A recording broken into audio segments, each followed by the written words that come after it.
Bersamaan dengan 78 tahun Indonesia merdeka, kami rindu juga menjadi berkat bagi Indonesia. Kami tahu tentang sejarah Indonesia, sehingga kami menghargai apapun yang ada di Indonesia. Kami bersyukur dan bisa mendoakannya. Pada hari ini, konteks ini Tuhan, kami juga ingin mendoakan, kami bersyukur untuk keluarga, untuk apapun yang ada pada kami, gereja Tuhan, dan juga kota kami, dan juga Indonesia tercinta. Tuhan berkati dalam menginformasikan kebenaran ini supaya disampaikan menjadi berkat kekuatan kembali di dalam iman kami. Segala yang jahat dari kuasa iblis, segala falsafat dunia ini kami patahkan, hancurkan di dalam nama Yesus Kristus, supaya setiap kami konsentrasi akan kebenaran Tuhan. Kami siap untuk mendengarkannya. Di dalam nama Yesus kami berdoa. Yang percaya katakan amin. Silakan duduk. Shalom. Puji Tuhan. Semoga keindonesiaan kita semakin terlihat dengan tematik hari ini, saudara. Terima kasih untuk kehadiran, dan kita tetap mendoakan buat teman-teman kita yang tidak bisa hadir, saudara ya. Puji Tuhan, kita akan berbicara mengenai bersyukur dan berdoa adalah sebagai tugas kita. Jadi sebelum orang berdoa sungguh-sungguh, dia harus ada juga namanya ucapan syukur. Tetapi ucapan syukur itu muncul daripada kita bisa mengingat sebuah sejarah kehidupan kita. Nah saudara, saya akan unggah tentang bagaimana sejarah sedikit cuplikan daripada proklamasi mengapa 17 Agustus dan tidak di tanggal yang lainnya. Ada sejarah yang perlu saya kasih tahu di sini, supaya dengan mengenal sejarah kita boleh mencintai perjuangan daripada para pahlawan kita. Bahkan ada para pahlawan yang tidak terdeteksi di mana gugurnya, dan ada juga makam-makam yang tidak terdeteksi siapa itu namanya. Tetapi saudara, saya akan sedikit membacakan sebuah histori, saudara ya. Indonesia adalah satu-satunya negara yang merdeka karena mengusir penjajah. Jadi bukan diberi hadiah oleh penjajah. Seperti negara lain, India, Malaysia merdeka oleh karena diberi hadiah oleh Inggris. Kemudian Amerika, Australia merdeka dengan mengusir penduduk asli. Ingat nggak penduduk asli Amerika apa? Indian. Kemudian penduduk asli Australia?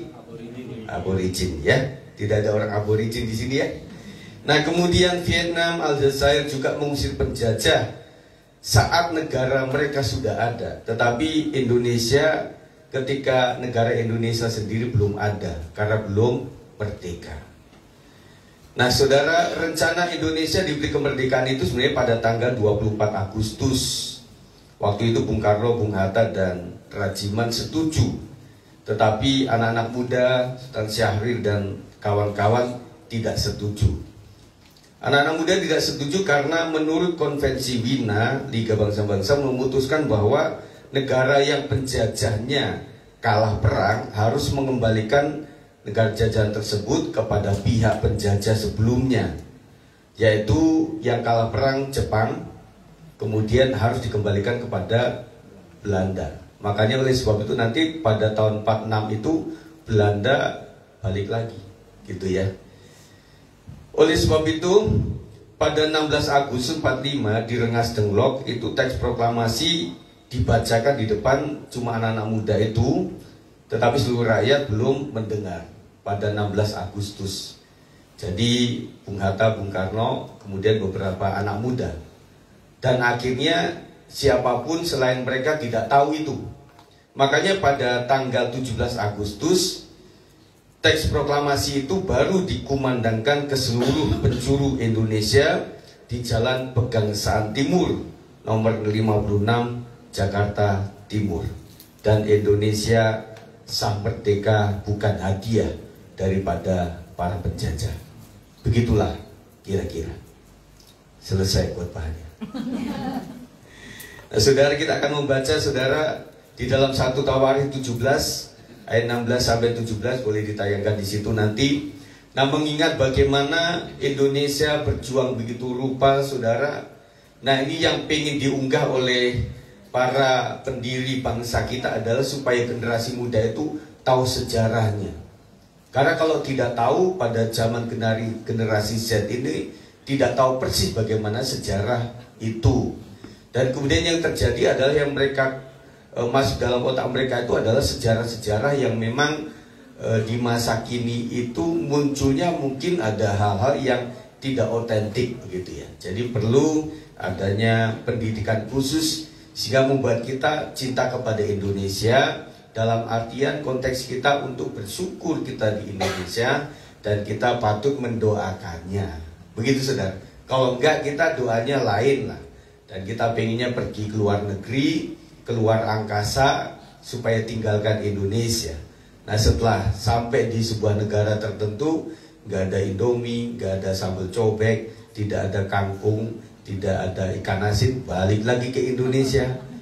Baru tahu bahwa di negara lain itu ternyata lebih tidak enak dibanding Indonesia sendiri. Itu kata mereka ya, karena saya nggak pernah keluar negeri, saudara.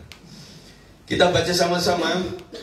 Kita akan melihat dalam pembacaan ini bagaimana seorang Daud, seorang raja, tetapi dia juga dudukannya sebagai kepala keluarga. 1, 2, 3. Lalu masuklah Raja Daud ke dalam 1 Tawarikh 17 ayat 16 sampai 17. Saya belum sebutkannya. Ya. 1 Tawarikh 17 ayat 16 sampai 17. Baik. 1, 2, 3. Lalu masuklah Raja Daud ke dalam, kemudian duduklah ia di hadapan Tuhan sambil berkata, siapakah aku ini ya Tuhan Allah, dan siapakah keluargaku, sehingga engkau membawa aku sampai sedemikian ini. Dan hal ini masih kurang di matamu ya Allah, sebab itu engkau telah berfirman juga tentang keluarga hambamu ini,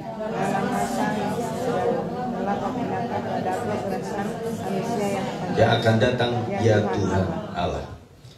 Di dalam pembacaan yang pertama ini, saudara, Raja Daud masuk ke dalam, kemudian duduk di hadapan Tuhan. Nah, kita berbicara mengenai kehidupan rohani. Memang kehidupan dalam gambaran kita harus sesering mungkin untuk diam di hadapan Tuhan. Setuju? Amin. Kita harus membudayakan ini. Kita harus merajinkan mentaati ini, saudara.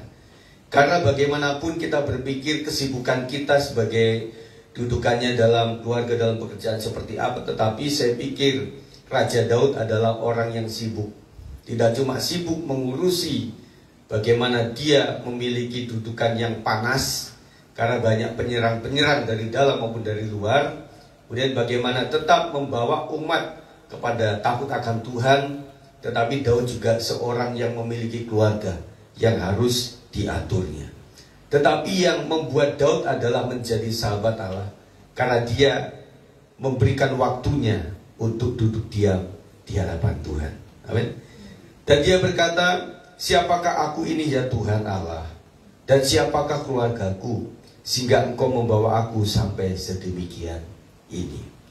Saudara, kita harus memiliki sebuah perenungan tentang kasih Tuhan, menghitung kasih Tuhan.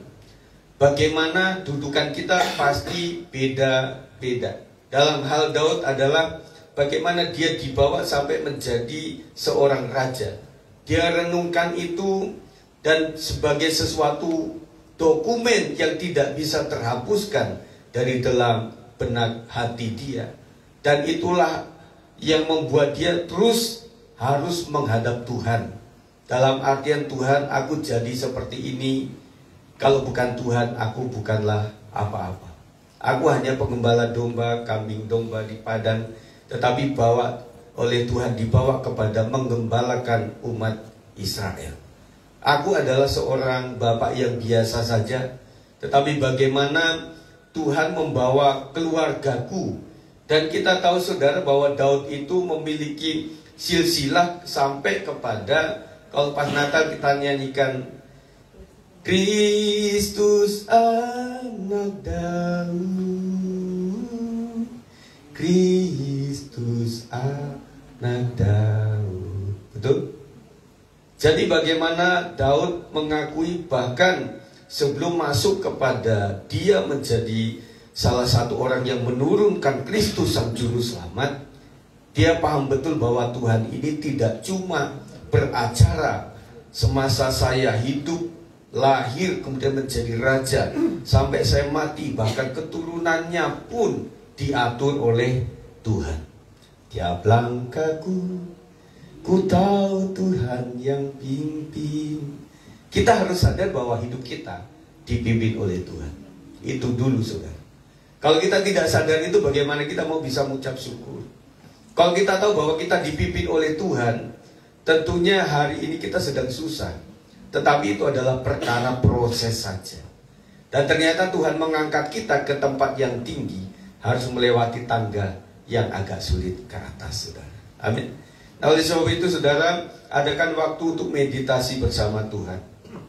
Dan kita juga harus merenungkan, maaf ya, saya sedikit-sedikit kering, saudara. Karena hari ini memang musim kering, saudara. Tetapi kita dapat berkat mata air. Saudara senyum, saya pusing awalnya. Ini kalau sampai jadi kolam renang kumaha gitu ya. Tapi bagaimana caranya nanti soal berikutnya lah. Apakah kita buat taman hias, menjadikan ikan koki di situ ada, nggak tahu lah nantinya ya. Tetapi memang namanya mata air itu harus dikasih jalan, bukan dihambat. Kalau dihambat dia akan nyari kemana-mana, nanti sampai Beijing nanti nyarinya. Tapi saudara sekalian, bahwa ketika itu dikasih pintu keluar baru itu seperti itulah jadinya. Makanya ada satu bendungan di situ ya, bendungan terusan Suez. Jadi masuk ke situ, ke kamar mandi. Tetapi kita akan alirkan ke luar. Tetapi kita tunggu beberapa minggu ini apakah tetap jalan atau tidak, gitu ya. Doa saudara apa? Tuhan, supaya sumurku tidak kering. Kami berdoa, Tuhan mampetkan ini. Susah sudah. Tuhan bingung di ini gimana ya, anak-anak ini saya minta air, jadi suruh nutup air. Bingung juga, saudara. Nah itulah ya. Nah kembali lagi kepada pembicaraan kita, saudara. Jadi pernahkah kita ini, saudara, menghitung bagaimana Tuhan terhadap hidup kita? Kita harus pandai-pandai menghitung, mengejaknya sampai betul-betul yang disebut kebaikan Tuhan itu ternyata kemasannya tidak selalu berupa sebuah kebaikan yang sesuai kita inginkan. Tetapi kadang-kadang yang tidak kita inginkan itu sebuah kebaikan Tuhan juga. Siapa yang merasa itu, saudara? Kalau orang dewasa rohani, dia akan mengerti bahwa jamu yang pahit itu ternyata untuk kesehatan kita. Ternyata jalan buntu itu untuk membuat kita terhambat untuk masuk ke jurang yang dalam. Ternyata sakit penyakit itu membuat saya tekun berdoa kepada Tuhan. Dan kalau tidak, kita akan berpikirnya juga, ini cara menghitung berkat Tuhan. Kenapa Tuhan kasih saya sebuah hambatan-hambatan menurut konteks kita. Tetapi ketika kita mulai revisi cara kita berpikir, oh iya, kalau kita sehat walafiat, apa-apa ada, memang pikiran kita tidak selalu kepada hal rohani. Berdoa juga enggak, orang sakit juga enggak, kurang duit juga enggak, naik pangkat sudah, semuanya sudah ada, mau doa untuk apa lagi? Tetapi ketika ada masalah, kita mulai berdoa kepada Tuhan. Dan kita tentunya setuju, orang mulai mendekat kepada Tuhan itu ketika menghadapi masalah. Betul? Nah, oleh sebab itu, kadang-kadang kita berpikir, jangan diusir masalahnya. Tetapi ketika karakter kita sudah berubah, ternyata masalah itu hengkang sendiri dari hidup kita. Berarti pribadi kita yang harus diubahkan. Roma 11 ayat 22 mengatakan, kalau sudah tadi kita bisa baca sama-sama. Roma 11 ayat 22. Baik, 1, 2, 3. Sebab itu perhatikanlah kemurahan Allah dan juga kekerasannya, yaitu kekerasan atas orang-orang yang telah jatuh. Tetapi atas kamu kemurahannya, yaitu jika kamu tetap di dalam kemurahannya. Jika tidak, kamu pun akan dipotong juga. Nah saudara, dalam menghadapi kehidupan itu yang penting adalah kesetiaan untuk menghadapi proses. Setuju? Bagaimana kita menghadapi proses dari awal sampai akhir? Karena kemuliaan mahkota itu diberikan pasca perjuangan kita.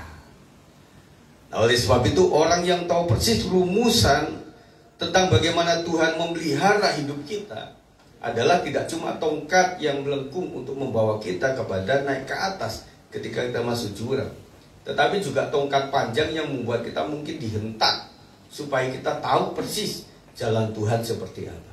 Gambaran domba itu sedikit rabun, saudara.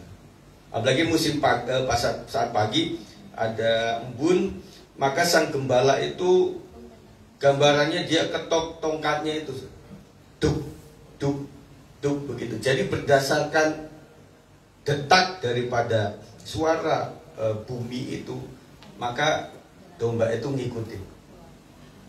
Makanya gembala yang betul di konteks ini ada di depan, di belakang ada, di samping ada, itu adalah yang membantu. Tetapi arahan zaman modern kalau tidak pakai itu dengan suara. Makanya betul sekali bahwa domba dan gembala sama-sama mesti, meskipun rabun mata, tetapi telinga harus peka. Bagaimana cara memanggil?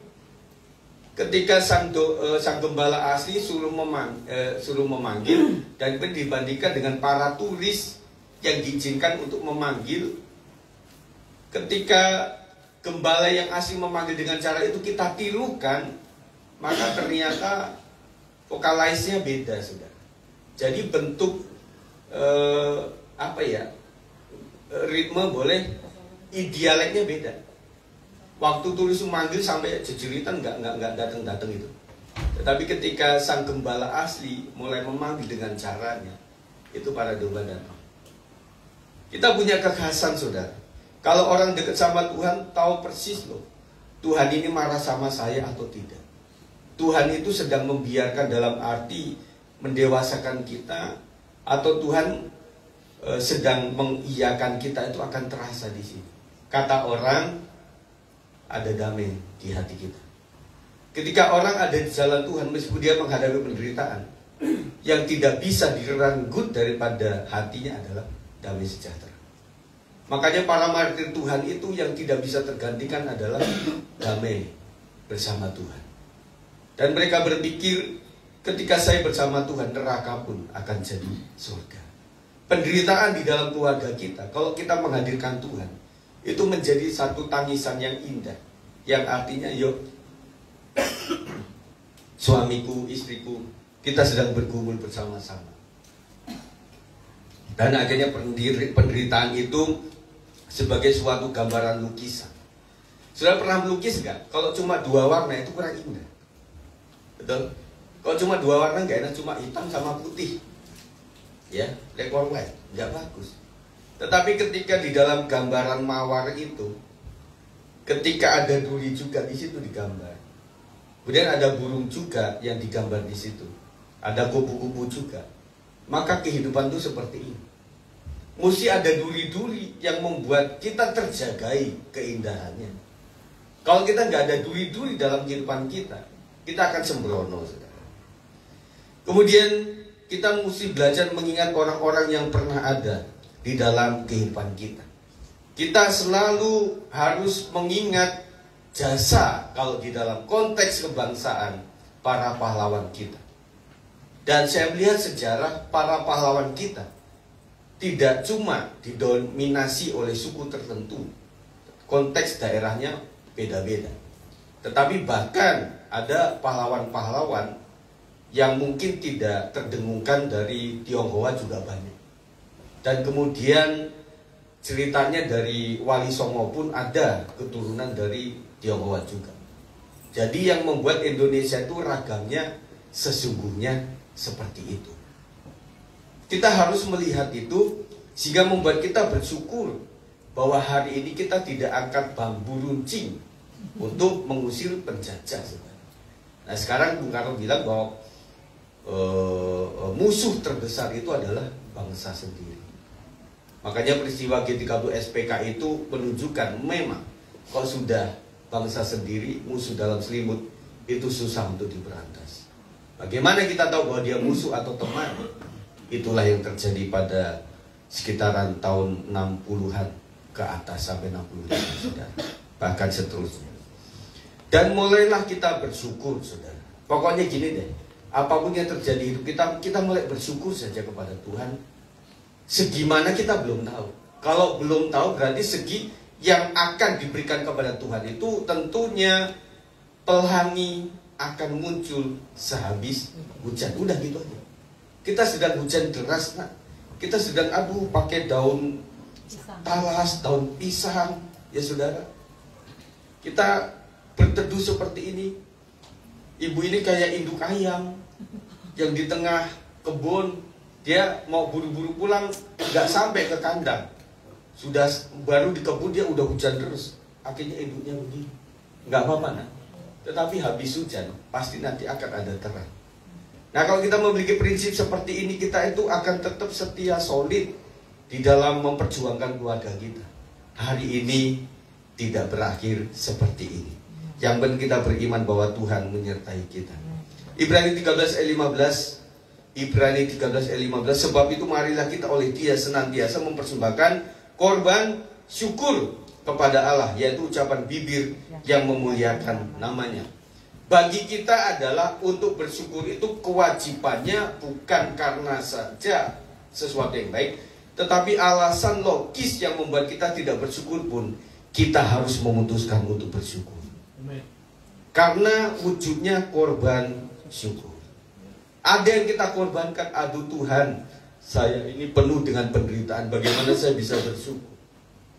Kalau tidak bisa mengucap syukur dalam konteks hari ini, ingatlah kebaikan Tuhan di masa lalu. Kebaikan Tuhan di tahun yang lalu, bagaimana kita menyekolahkan anak-anak kita, bagaimana kita membesarkan anak-anak kita. Yang waktu itu kita bersyukur, berpikirnya adalah bagaimana ya bisa menyekolahkan anak-anak ini. Karena apa? Ya tentunya biayanya luar biasa. Tetapi kita ingat 3 tahun berlalu, tetap bisa sekolah juga. Kemudian kita berpikir nanti mesti makan apa ya? Bapaknya aja makannya mesti 2 piring. Nah saya juga mirip-mirip. Anak pertama udah mulai gede. Anak kedua, aduh nanti makan apa? Apa kita tinggal di deket rel aja supaya sekali waktu kepepet kita pasang badan gitu ya kepada penumpang gini-gini, minta-minta kayak sepanjang ke arah mau ke Jawa Tengah kalau naik kereta zaman dulu, di mana anak begini-begini begitu. Kita berpikir nggak sehina itulah. Akhirnya kita berpikir, dan sampai hari ini, oh gede juga anak saya. Dan tidak juga mereka itu ngemis-ngemis. Berarti kalau begitu, hari ini kita sedang berjuang, pasti berkat Tuhan akan diterapkan kepada hidup kita sesuai dengan yang sedang berkembang, saudara. Waktu tahun 80 kita bisa beli, saudara, gado-gado itu 500 perak. Nah sekarang udah 15.000 mungkin, tergantung tempatnya kan. Nah waktu itu kopi si nenek itu kita nggak usah beli, karena ngambil kopi dari dikeringin dan kita oseng-oseng pakai kelapa. Saya pernah ngikut itu, saudara. Kelapa yang dioseng habis itu ditumbuk gratis waktu itu. Mulai lagi ada warung, waktu itu ya Rp1 dapat 1 kopi. Nah sekarang, saudara, kalau namanya kopi hitam bisa 5.000, saudara. Tetapi kalau sudah namanya black coffee itu sudah bisa 20.000. Starbucks sudah bisa 35.000. Kan tergantung namanya, saudara, dan juga tempatnya. Tetapi bisa itu sekali-kali kita Starbucks bisa. Makanya orang di Starbucks itu kenapa lama-lama di situ? Sambil minum mikir 25.000, 35.000. Makanya udah sekalian udah mahal-mahal, di lama-lamanya sekalian di situ. Tetapi kan bisa, gitu. Dalam arti bahwa Tuhan itu sesuai kurs lah. Kapan rupiah dan dolar itu bersandingnya seberapa jumlahnya, dan situlah berkat Tuhan juga turun sama kepada setiap kita. Kita berpikir anak-anak kita hari ini beras sekian, anak saya yang terkecil nanti gede harga beras berapa. Dan sekarang lahan begitu sulit untuk mencari pekerjaan. Atau kita ke Kalimantan Timur saja lah, yang dekat IKN sana. Kali aja sedang dibuka dan banyak lowongan kerja di sana. Kita mikirin panjang lebar, saudara. Kita mikirin masalah terlalu panjang lebar. Kita lupa bahwa kasih Tuhan lebih panjang lebar untuk kita sekalian. Amin. Makanya tetap bersyukurlah, saudara. Dan hal ini kita lanjutkan, masih kurang di matamu ya Allah. Sebab itu engkau telah berfirman, juga tentang keluarga hambamu ini dalam masa yang masih jauh dan telah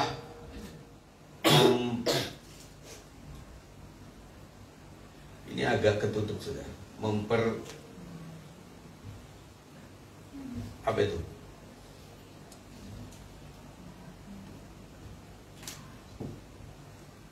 Yang ayat tadi bang, coba 1 Tawarikh 17 ayat yang 17.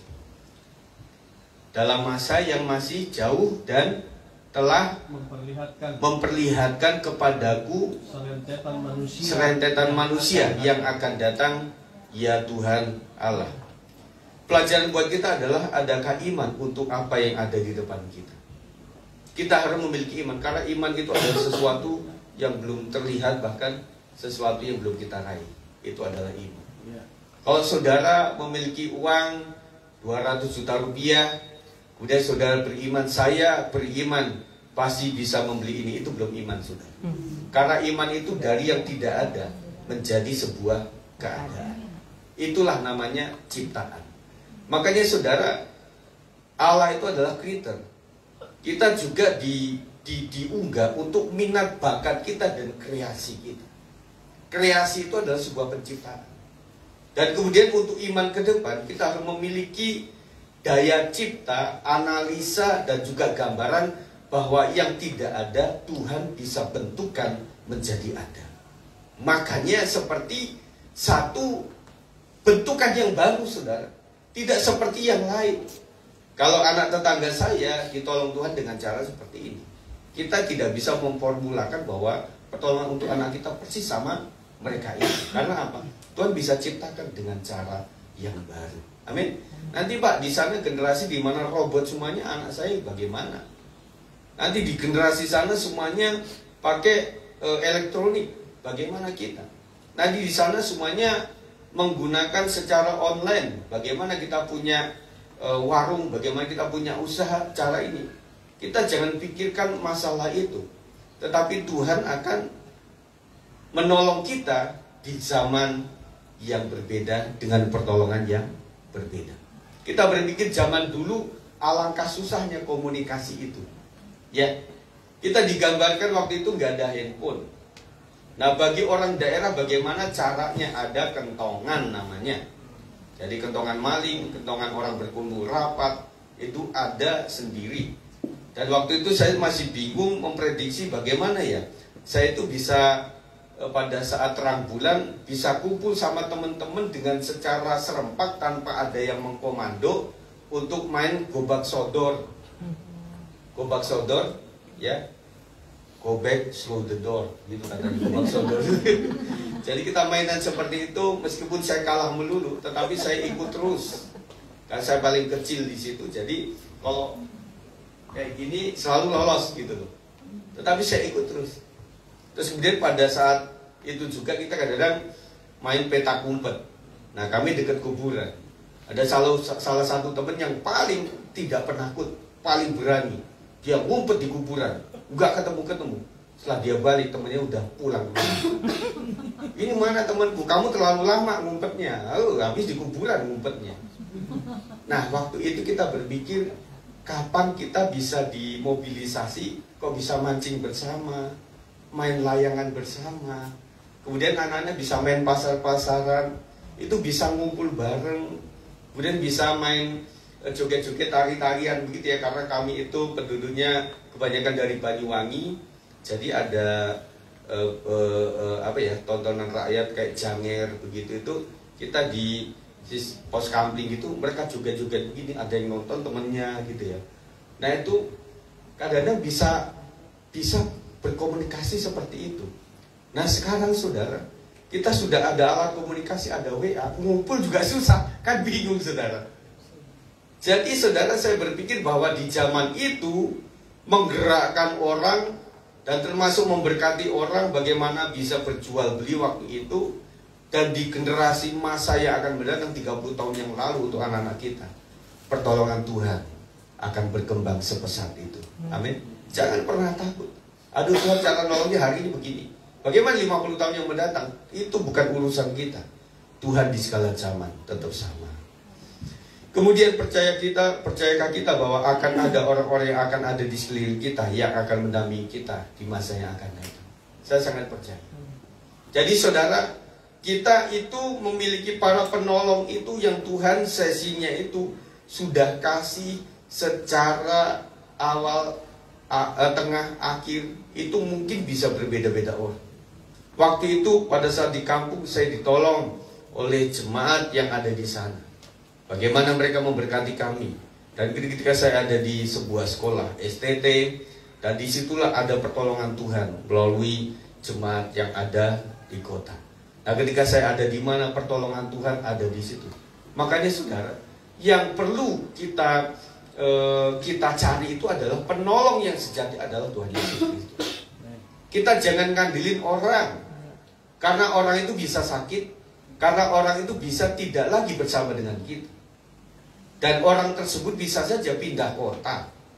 Orang tersebut bisa saja pindah hati, karakter. Tetapi kalau kita berpedoman adalah kepada Tuhan yang bisa mengutus siapapun, kita aman. Amin, saudara? Amin. Kalau kita ngomongin sama Tuhan, kita doa di Kalimantan, Tuhan akan kasih pertolongan orang-orang di Kalimantan. Kita ada di Papua, kita minta tolong Tuhan di sana, Tuhan akan gerakan di sana. Kalau kita cuma cenderung kepada satu orang, itulah yang disebut sebagai celaka. Orang yang mengandalkan manusia.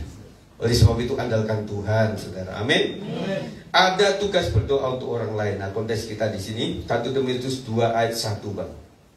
1 Timotius 2 ayat 1 mengatakan, pertama-tama aku menasihatkan, naikkanlah permohonan, doa, syafaat, dan ucapan syukur untuk semua orang.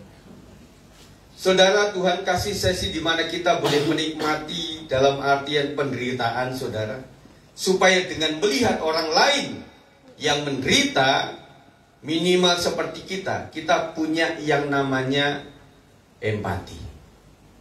Empati lahir tidak begitu saja, tetapi kebanyakan empati lahir oleh karena kita pernah yang namanya ngalamin hal masalah yang sama.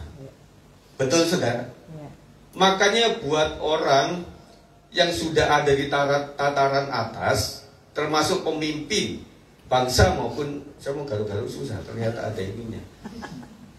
Itu harus lahir daripada yang dari rakyat, itu akan beda. Seorang gembala yang lahir daripada pengerja, yang dia berkumpul di dalam sebuah pelayanan, berbeda. Makanya ada pendeta kejadian, ada pendeta keluaran. Kalau pendeta kejadian itu kayak jadi-jadian dalam arti, wah, kayaknya enak juga jadi pendeta ya. Ya sudah, sewa gedung, sewa pemain musik, WL semuanya. Mari kita iklan sama-sama. Muncullah di situ jemaat. Dan waktu itu ya, pernah terdetek ada seorang gembala yang tidak pernah berkhotbah. Dia cuma sebagai koordinator pembicara. Setiap minggu, setiap bulan dia hubungi orang-orang yang bisa berkhotbah, dan dia cuma mungkin doa berkat saja dan sebagainya. Karena apa? Kejadian. Tetapi orang-orang yang memang lahir daripada yang berkumpul di dalam perjuangan, waktu mudanya dia adalah sebagai penggerak doa, waktu mudanya dia adalah pemimpin sekolah minggu atau pemimpin teens, pemimpin remaja, pemuda. Kemudian dia terpanggil di situ dan melengkapi keahlian dia, dan akhirnya dia sekolah Alkitab. Dan itu luar biasa. Jadi membuat dia sangat mengerti bagaimana jemaat itu, saudara. Terkesannya mudahan, terkesannya sebagai yang gampang, tetapi tidak. Itu adalah memiliki empati yang luar biasa. Itu yang terjadi, saudara. Nah, kita harus naikkan permohonan, saudara, doa syafaat untuk orang sekitar kita. Kita berusaha untuk menolong orang lain. Kita itu akan merasa menjadi kuat. Coba saudara, ketika sakit, saudara mengunjungi orang sakit, kita akan menasihati orang sakit dengan cara sebagai orang sehat. Mengerti? Kita lagi sakit, kita jalan sama orang. Orang tersebut membutuhkan pertolongan karena dia sakit. Kita akan berbicara sebagai orang yang sehat. Kalau tidak begini, oh gitu ya Bu, Ibu sakit ya? Saya juga sakit Bu. Ya udah kita minum racun aja sama-sama Bu, supaya cepat game. Tetapi kalau orang merasa saya juga sakit, tetapi karena saya diposisikan sebagai seorang penolong, saya akan mengimani sebagai orang sehat untuk berbicara kepada dia. Itu namanya saluran berkat. Ketika kita menghadapi masalah yang begitu berat, dan kita datang kepada seseorang yang mengalami masalah yang berat, kita akan berbicara sebagai orang yang kuat. Nah, oleh sebab itu saudara, inilah yang kita naikkan doa syafaat untuk orang lain, itu membuat kita juga merasa kita adalah penolong, saudara. Betul? Kalau kita sifatnya doakan saya dong, doakan saya dong, doakan saya dong, kita berbicara sebagai orang yang terus pengen ditolong terus. Dan kapan kita menjadi seorang guru, saudara? Kita tidak akan pernah mengalami itu. Karena apa? Mental kita selalu tolonglah saya, tolonglah saya. Suatu kali kita akan coba dibalik, Bu, apa yang bisa saya bantu? Pak, apa yang bisa saya bantu? Apa yang saya bisa lakukan untuk gereja ini?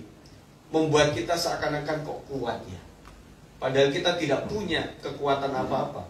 Tetapi ketika kita berbicara seperti itu, Tuhan akan perintahkan berkatnya untuk kita, untuk bisa melakukan sesuatu lebih banyak lagi, saudara. Kita akan mendapat titipan berkat karena kita menjadi saluran berkat. Jadilah pendoa syafaat bagi seisi keluarga kita. Kita perlu menjadi seorang pendoa syafaat. Jujur saudara, siapakah di keluarga saudara, anggota keluarga saudara, yang merasa bahwa mendoakan keluarga, anggota keluarga seisi rumah setiap hari bahkan? Ada nggak itu dalam keluarga kita? Atau kita serahkan masalah keluarga kita hanya kepada pendeta dan kepada orang lain? Marilah kita bangun. Kalau tidak bapaknya, ibunya. Kalau enggak anak yang tertua, harus ada pendoa syafaat di situ. Kalau enggak giliran, karena keluarga kita membutuhkan untuk doa setiap hari. Setuju? Banyak masalah yang harus kita hadapi, saudara. Kalau kita hitung, kita ngeri, saudara. Kita nggak ngitung aja. Coba hitung anak pertama nanti bagaimana ke depannya, anak kedua bagaimana ke depannya, bagaimana suamiku umur sekian, dan nanti dihitung kepada anak yang terkecil nanti, bapak ini ketika anak kecil ini udah kuliah dia umur berapa, bagaimana kesehatannya, si ibu bagaimana, ketika seorang masih bekerja di sebuah formal, kapan dia berhenti di situ. Nah, kalau kita ejak saudara, kita hitung-hitung saudara, kita ngeri ke depan ini. Tetapi ketika Tuhan membukakan itu, membuat kita, nah kita harus doa. Kakak, kamu harus doa ya kak ya. Kenapa? Kita nggak tahu kekuatan kita untuk menyekolahkan, mengkuliahkan kamu sampai di mana. Ngomong kuliah sudah berat. Bagaimana untuk pernikahan kamu nanti? Kalau kamu mau ambil orang daerah lebih minim, ekonomis. Tetapi apakah mau kamu yang sudah begitu keren di kota besar ini mengambil seorang putri dari wilayah Gunung Kidul yang makanannya belalang? Pasti kamu nggak mau. Tetapi berpikir tentang calon yang akan kamu nikahi, kamu berpikir tentang pesta. Hari ini pesta itu minimal 50, 60, 70, 80, 90 sampai ke atas. Itu hari ini nak. Kalau kamu 10 tahun lagi, 5 tahun lagi, itu sudah berapa? Kamu pikirkan nggak itu? Aduh, ngeri amat mak. Iya, itulah hidup. Nah, oleh sebab itu harus didoakan. Tidak cuma mumpung muda, kafe mana? Mumpung masih muda lah, tempat wisata mana? Mana yang viral? Dan kita harus menabung, saudara. Nah, oleh sebab itu ketika kita dibukakan hal seperti itu tentang kehidupan keluarga, ternyata memang butuh untuk doa setiap saat, setiap waktu. Amin. Tidak cuma orang tua mendoakan anaknya, tetapi nak, kamu sempatkan dirimu untuk mendoakan bapakmu. Kamu doakan untuk apa? Mungkin minim dari anak-anak kita yang mendoakan kita. Tetapi masih puji Tuhan, di Komsel kita masih mendoakan keluarga-keluarga. Di sini kita masih mendoakan keluarga-keluarga. Anak-anakku, jangan kau bangga, wah kita sudah sukses loh. Ada banyak orang yang mendoakan engkau. Tetapi kalau engkau mendoakan untuk keluargamu, itu lebih sukses lagi. Amin. Jadilah pendoa sahabat bagi keluarga, dan juga secara komunitas saudara mendoakan kami sebagai gembala, pemimpin rohani, dan juga teman sejemaat. Karena apa? Karena kita sedang berkomuni di tempat ini adalah untuk saling menguatkan, saudara. ketika kita menghadapi masalah di satu sesi, tidak pernah terjadi. Di sesi tertentu, kecuali wabah, semuanya sakit, tidak. Ada yang sakit, ada yang sehat. Ada yang kekurangan, ada juga yang kelebihan. Selalu begitu. Karena tujuannya apa? Ya kita menolong, saling menolong. Kadang gembala sempat sakit, gembala sempat membutuhkan pertolongan dari jemaat. Kadang jemaat membutuhkan pertolongan dari gembala. Itulah sirkulasi bagaimana Tuhan bekerja atas komunitas kita. Juga mendoakan buat teman-teman sejemaat. Makanya kita blocking menjadi wilayah supaya lebih sempit, saling mendoakan. Di situ tujuannya. Ya, tujuannya adalah saling mendoakan karena yang paling dekat. Kalau menghadapi situasi darurat, saudara, P3K-nya secara manusia pasti wilayah terdekat. Dan kita tidak boleh mengabaikan itu. Oleh sebab itu di sini kita berpikir bahwa manakala saya sedang membutuhkan, pasti harus ada orang-orang yang dekat. Secara rohani, secara wilayah. Itu harus kita pikirkan. Karena wilayah Depok cukup di jalur tertentu sangat macet. Kalau membutuhkan secara darurat, pasti orang-orang dekat di wilayah kita. Amin, saudara. Itulah dibentuknya wilayah.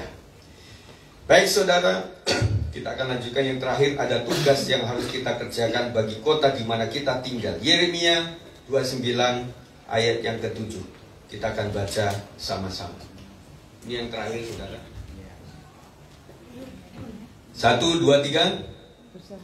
Usahakanlah kesejahteraan kota kemana kamu akan aku buang, maksudnya. Dan berdoalah untuk kota itu kepada Tuhan. Sebab kesejahteraannya adalah kesejahteraanmu. Tidak ada yang kebetulan kita tinggal di kota Depok. Bisa tunjuk tangan saudara yang tidak pernah bercita-cita waktu kecil atau muda setelah lulus untuk tinggal di Depok, angkat tangan selain saya. Yang lain sudah punya itu agenda ke Depok. Oh, yang lain memang anak-anak ya. Nggak pernah tuh. Saya waktu itu mikir waktu kecil itu kok Jakarta Monas. Kalau Lampung itu ya sekitaran Universitas Lampung, Unila. Itu aja. Jadi bahkan nggak punya cita-cita untuk keluar daripada Wai Abu waktu itu. Karena nggak ada modal, saudara. Jadi waktu seneng banget ada namanya study tour. Study tour SMA saya, kami menginap di Wisma Haji Pondok Gede. Nah di situ saya cuma ongkos seadanya waktu itu. Habis itu saya pengen ganteng, saya potong rambut, saya potong sendiri, potong sini ketinggian, saya potong sini sampai malah tinggi sini, sampai akhirnya tinggi banget. Oke, sama om saya di prontos sekalian, jelek banget. Habis itu nginep di situ, sempet ke planetarium, sempet ke Taman Mini, Keongmas, dan sempet juga ke Monas, naik ke atas itu ya. Saya naik ke Monas itu waktu SMA waktu itu. Kemarin mau naik ditutup. Nah, kita datang jam udah siang, kita keliling. Namanya udah dipakai tetap keliling ya, namanya kita ya. Istiqomah sama Jason payungan balik lagi. Nggak mau keliling begitu. Lihat, pengen lihat gitu kayak apa gitu ya. Ternyata ditutup, saudara. Nah kemudian pergi lagi ke Borobudur waktu itu. Makanya yang persis kayak makanan Lampung waktu itu kan pecel Madiun. Di Borobudur ada tuh. Kalau mau yuk sama-sama ke sana. Semoga masih ada yang jualan di situ. Nah itu asli itu. Kerupuknya juga kerupuk yang keras-keras gitu ya. Nah di sini dikasih rempeyek. Pecel Madiun rempeyek. Udah cocok sebenarnya. Pakai itu wortel. Wah ada. Itu kan daun pepaya, kacang panjang, ya, kecambah, toge gitu ya. Itu kalau kerupuk daun singkong gitu ya. Terus sini isinya lain-lain. Kemudian ada sayur nangka itu gitu ya, dikasih di situ. Nah, saudara, saya ngomong apa ya? Nah, saudara, kita melihat bahwa ya berarti ini nggak secara kebetulan lah kita tinggal di Depok. ya, kemudian punya istri juga orang Depok kalau saya gitu ya. Sudah punya istri bukan orang Depok tapi tinggalnya di Depok gitu ya. Jadi itu yang terjadi saudara, berarti kalau kita tidak pernah rencanakan itu dan terjadi berarti tidak kebetulan dong. Ya. Dan kemudian kita juga dianugerahi anak 1, anak 2, 3, 4, 5 atau nggak punya anak, itu juga anugerah Tuhan yang Tuhan sudah tata di depan kita. Jadi artinya tidak ada yang kebetulan di situ, saudara. Nah makanya dengan demikian saudara, kalau ada hal-hal yang memang tidak seperfect yang kita lihat, memang kita punya tugas di situ. Makanya ya kita dukung buat teman-teman kita yang ada di posisi PNS atau yang ada di wali kota atau di kelurahan, di RT RW, karena itu bisa mewakili, menggarami untuk mendoakan. Nah saudara, kita bersyukur bahwa maksudnya golongan yang ada di DPR MPR pun itu masih bisa melindungi yang minoritas. Termasuk Kota Depok, saudara, saya bukakan bahwa sesungguhnya ada orang-orang yang mewakili kita di sana yang perlu kita dukung, kita doakan. Karena ada keputusan daerah itu mau dijadikan menjadi kota kayak di Banda Aceh, itu ya tergantung yang ada di DPRD. Makanya saudara, waktu kita pemilihan itu jangan golput. Kalau kita golput itu suaranya ke arah mana? Nah makanya nanti dalam pilkada atau pilpres itu kita harus betul-betul mendoakannya. Dan kita mendoakan para wakil-wakil rakyat itu semoga ada ya, termasuk partai politik yang memang mendukung minoritas juga. Kalau tidak saudara, waduh, usaha untuk menjadikan Indonesia negara agama itu sejak dulu. Tetapi puji Tuhan bahwa sampai hari ini ada orang-orang yang memang memiliki kapasitas untuk berbicara. Kita nggak bisa ngomong saudara. Ya kita waktu rapat wali kota DPRD emangnya kita ikut? Kita nggak ikut saudara. Munculnya sudah keputusan, munculnya sudah dibangun ini, sudah dirombak yang ini. Rumah sakit harapannya aja udah hilang. Karena nggak ada yang ngomong di sono kan, nggak ada. Nah itulah sebabnya kita sebagai warga juga harus melek tentang ini, sejarah ini saudara. Dulu di Margo City itu sempat ada tulisan tentang sejarah, termasuk gedung putih yang Pondok Cina itu kan, itu ada. Sekarang jadi Starbucks kan. Dan kemudian hilang begitu saja, ya hilang begitu saja. Nah makanya inilah yang menjadi, bisa nggak kita cuma mengeblok saja, ya sudahlah itu serahkan kepada Tuhan saja, tetapi bisa nggak ambil secara suara pemilihan itu, kita harus lakukan juga. Itu adalah bentuk daripada kita mencintai negara kita. Dan termasuk saya arahkan juga, kemarin sebenarnya saya mau ikut lomba di RT, malah lomba cari belut saya di situ, jadi nggak ke RT jadi. Saudara kalau ada kegiatan di RT RW ikut, ketika ada pemilihan saudara ikut di situ. Jadi kita juga ikut berpartisipasi. Itu wujud daripada cinta kepada kota kita saudara.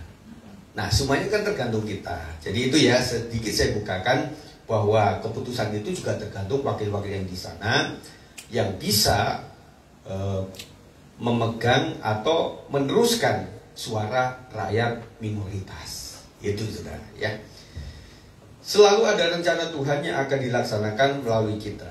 Iyalah kita tinggal di mana, makanya ada doa keliling ya. Waktu itu kita adakan supaya kita mendoakan daripada ini jin buang anak. Wah ini tempat orang pembegalan di situ suka ada tuh. Oh di sana ada tempat mesum tuh di danau-danau itu. Nah kita cuma nyinyir begitu, tapi kita tidak pernah mendoakan. Kan kita harus mendoakan. Karena apa? Anak-anak itu bukan berarti cuma hak bebas dia, tetapi ada roh teritorial yang membawa ke situ. Apalagi di tempat itu Pak, di jembatan itu sering kecelakaan Pak, ada pembunuhan Pak. Di situ sering ada pembegalan, ada yang dibunuh, hantunya banyak Pak. Nah kita orang itu kan cuma mempercayai saja. Oh ya situ angker, jangan lewat situ kalau komsel, itu angker loh. Kita kan justru mau mendoakan, tapi mesti bareng-bareng ya. Doa sendiri kan takut. Kita sudah mendoa, amin. Siapa yang amin itu? Wah kita malah jumbul sudah, kita lari sudah. Makanya doa keliling mesti bersama-sama. Dan kemudian ada drivernya, ada pemain musik kalau di mobil, dan ada yang berdoa. Dan driver juga yang doain, yang merem, nabrak listrik. Itu malah bukan begitu kan. Nah, kita perlu langkah ini karena apa ya, itu tugas kita begini, saudara. Kalau enggak ya kita diem-diem baik, tiba-tiba di situ sudah ada penghijauan. Nah, sekarang perumahan kan sudah menjadi perumahan khusus muslim kan ada. Nah, itu kenapa ya, karena kita kan memang diem sebagai warga itu. Nah, kita nggak bisa ngomong, iya memang nggak bisa ngomong. Yang bisa itu adalah yang mewakili kita di sana. Itu apa, pasti orang-orang yang ada masuk di partai tertentu. Ya kita doakan itu gitu. Ya. Nah, itu kita sebagai warga negara juga tahu politik, meskipun tidak berpolitik kita harus tahu karena ranahnya seperti itu. Tidak selalu politik itu kotor, tergantung orangnya.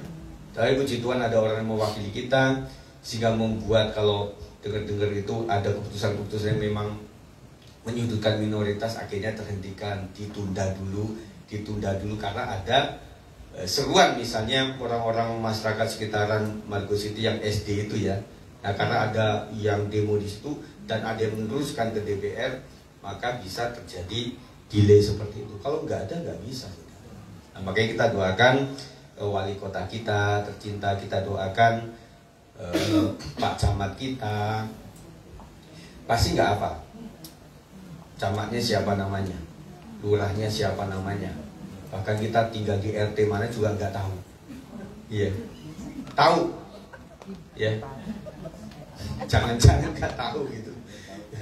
Kita datang ke RT, Pak, mau minta itu kan, oh RT-nya bukan saya sekarang. Oh, udah ganti ya Pak ya. Mohon maaf Pak, mana Pak? Kan begitu sudah. Karena apa? Ya itu tadi, karena kita kurang gaul sama warga. Jadi ya. Nah, cuma kita juga sedih karena setiap kumpulan itu kan harinya Minggu. Waktu rapat RT hari Minggu. Waktu lagi permainan 17-an hari Minggu atau Sabtu. Kita nggak bisa gitu ya. Tetapi kita membutuhkan informasi untuk mendoakan mereka. Di mana engkau mendapati ada yang tidak beres, itulah panggilan kita untuk ikut turun tangan, paling tidak melalui doa kita sekalian. Saudara, mari hari ini kita sepakat, yang pertama kita bersyukur kepada Tuhan. Yang kedua nanti kita akan berdoa diwakili oleh teman-teman kita yang akan mendoakan di tempat ini. Mari para pemain musik, kita bersyukur untuk keluarga kita. Yang pertama, kita menyembah Tuhan, kita mengingat kasih anugerah Tuhan yang luar biasa. Dan setelah itu kita akan berdoa buat gereja, buat kota Indonesia, buat kegiatan kita melalui perwakilan-perwakilan yang sudah ditunjuk untuk ke depan.